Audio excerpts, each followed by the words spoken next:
Jefferson Robbins for NCW Life. In Montana, grizzly bear populations have reached and surpassed federal recovery goals in the Yellowstone and Northern Continental Divide ecosystem. They are now about 2,100 grizzlies in the lower 48 states, with a proposal to reintroduce grizzlies in North Cascades National Park, where they haven't been seen in decades. That number could increase yet further. Trina Jo Bradley lives among the grizzlies. She is a Montana rancher and advocate for ranchers. She's executive director of the Rocky Mountain Front Ranchlands Group. Chelan County commissioners have invited her to give her insights on living with grizzlies at a set of public meetings happening September 17th, 18th, and 19th. She joins us now by Zoom. Now, you're zooming in from Montana. Describe the area where you live and do your work. So our family ranch is on the east front of the Rocky Mountains, which is about 40 miles south of Glacier Park.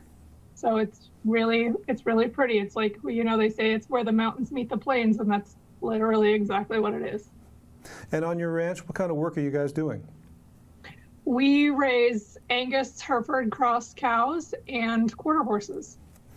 Now, I know from visiting Glacier Park that is considered grizzly country, and the population of grizzlies has been kind of expanding in the last several decades.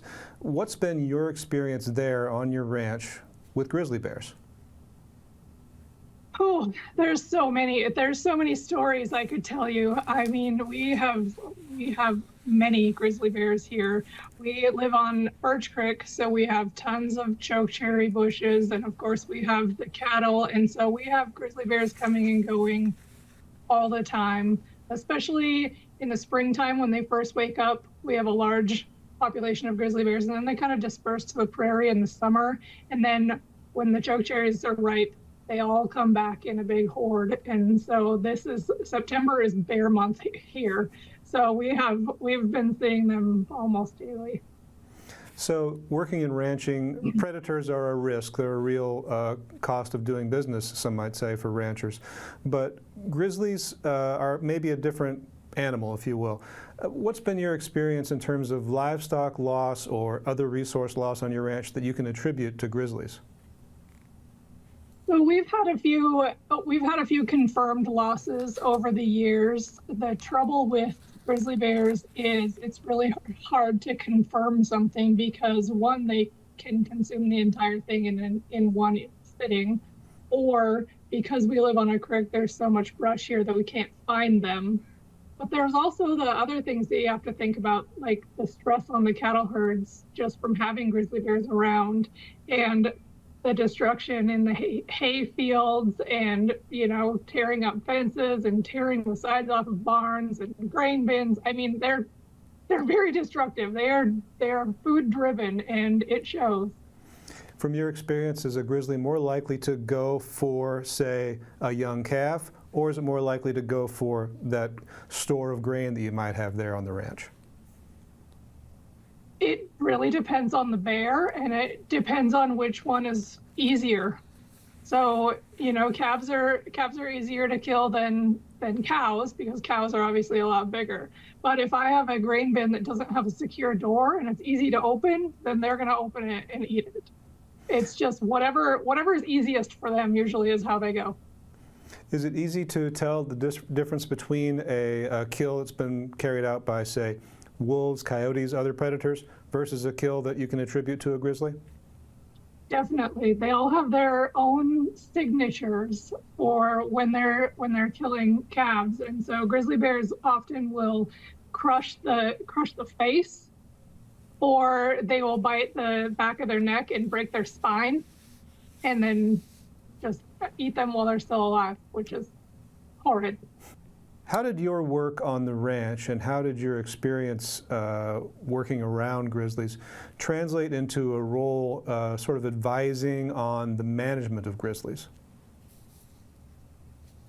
So my dad used to carry this torch when I was a kid, and he used to, you know, try to just get change and more help for producers. And so when he stepped away from that role, I said, well, I guess it's time for me to take my turn. And really, it's just because ranchers need a voice.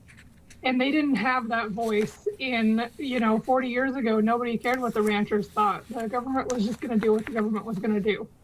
But now we're to the point that they actually realize that working lands are important, and we need working lands in order for all this wildlife to have a place to live. And so now they've come back around to that conversation of involving us in management planning, and I think it's been awesome.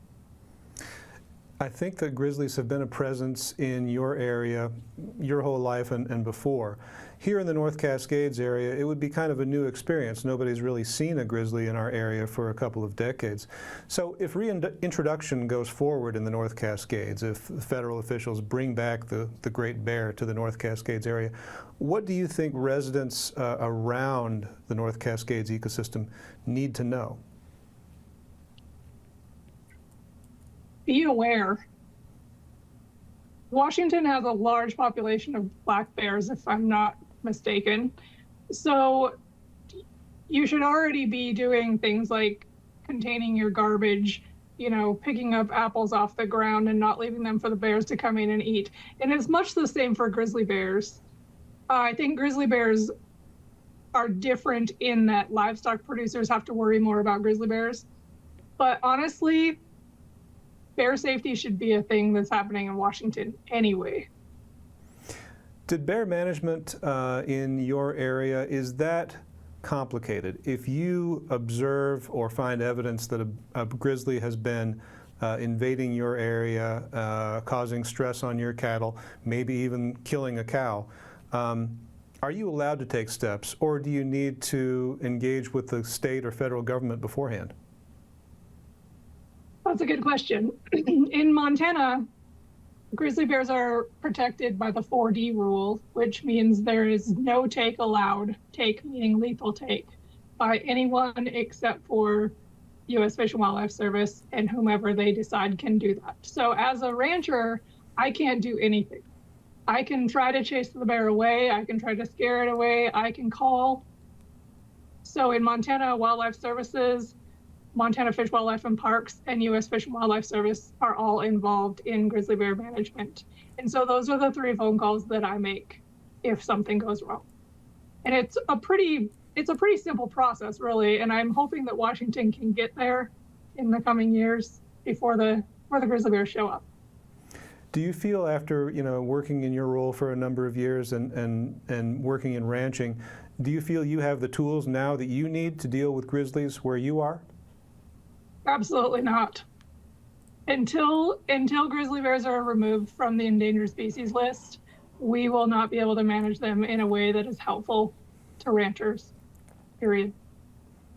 It sounds like some of the frustration is in dealing with these federal agencies that protect the bears. So what steps do you think that here in the North Cascades area, as reintroduction goes forward, what steps should the Fish and Wildlife Service, the National Park Service take to engage with the residents?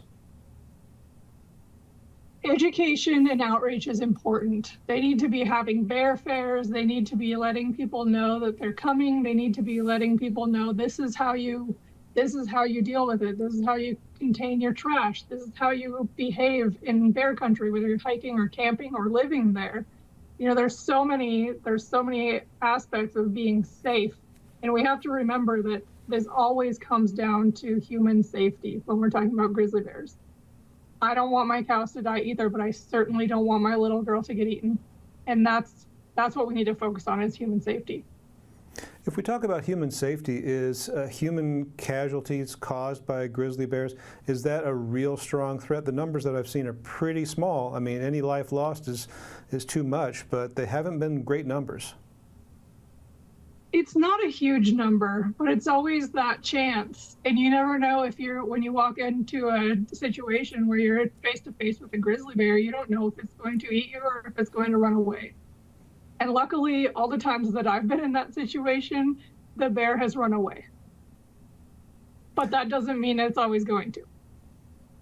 The hope here in the North Cascades is to have up to 200 grizzlies in that ecosystem by the end of this century, so a long-term plan. Do you want to see grizzlies restored to that historic range? I know it's not your backyard, but is the reintroduction a good idea or a bad idea from a perspective of somebody who's had to deal with grizzlies? I honestly think it's ridiculous. I I think, and this is what I've said everywhere, you know, moving bears between the Northern Continental Divide ecosystem and Yellowstone ecosystem. If they wanted to go there, they would. If bears wanted to live in the North Cascades, they would come right down from BC and live there. But they clearly don't want to live there because they don't. From your history and your experience, Trina Jo, can you tell me, you know, a sighting or an encounter with a grizzly that you had that you felt, well, that was a positive experience? Well, I haven't been eaten yet, so I guess. No, honestly, I don't. I mean, grizzly bears are cool to see, right, in the park or whatever. They're not cool to see in my front yard. They're not cool to see next to my kids' trampoline or in my cows. That they don't belong here. Well, Trina Jo Bradley, thanks a lot for joining us here on NCW Life. People can visit with you September 17th, 18th, and 19th. September 17th, 18th, and 19th at the Beehive Grange here in the Wenatchee area, Lake Chelan Community Center, and the Leavenworth Fire Hall, respectively. We'll look forward to hosting you. I'm excited to come. You're watching the NCW Life channel.